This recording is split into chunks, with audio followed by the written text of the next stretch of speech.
সারা রাজ্যের পাশাপাশি দক্ষিণ দিনাজপুর জেলা জুড়ে পালিত হলো রামনবমী। বুধবার সকাল থেকে দক্ষিণ দিনাজপুর জেলার বিভিন্ন প্রান্তে জেলা সদর শহর বালুরঘাট মহকুমা শহর গঙ্গারামপুর বুনিয়াদপুর সহ জেলার বিভিন্ন প্রান্তে রামনবমী উপলক্ষে বর্ণাঢ্য শোভাযাত্রা ও বাইক র্যালি হয়। এই দিন রামনবমী উপলক্ষে বর্ণাঢ্য শোভাযাত্রায় পা মেলান রাজ্য বিজেপির সভাপতি তথা বালুরঘাট লোকসভা কেন্দ্রে বিজেপির প্রার্থী সুকান্ত মজুমদার। তার সাথে উপস্থিত ছিলেন দক্ষিণ দিনাজপুর জেলার বিজেপির সভাপতি সহ অন্যান্য নেতৃত্বরা। বুধবার দুপুরে গঙ্গারামপুর শহরের কালীতলা থেকে শুরু করে বাসস্ট্যান্ড, বড়বাজার, নিউ মার্কেট এলাকায় রামনবমী উপলক্ষে এক বর্ণাঢ্য শোভাযাত্রায় উপস্থিত হন সুকান্ত মজুমদার। পাশাপাশি তিনি এদিন এই শোভাযাত্রায় পা মেলান সূর্যের প্রখর রোদকে উপেক্ষা করে।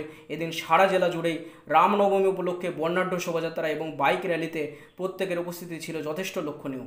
এদিন জেলার সদর শহর বালুরঘাট মহকুমা শহর গঙ্গারামপুর ও বুনিয়াদপুরে সুকান্ত মজুমদারের সাথে এই শোভাযাত্রায় রামনবমী উপলক্ষে 8 থেকে 80 উপস্থিতি যেমন ছিল, পাশাপাশি রামনবমী উপলক্ষে গেরুয়া পতাকা হাতে নিয়ে সহস্রাধিক মানুষের এই মিছিলে উপস্থিতিও ছিল লক্ষণীয়।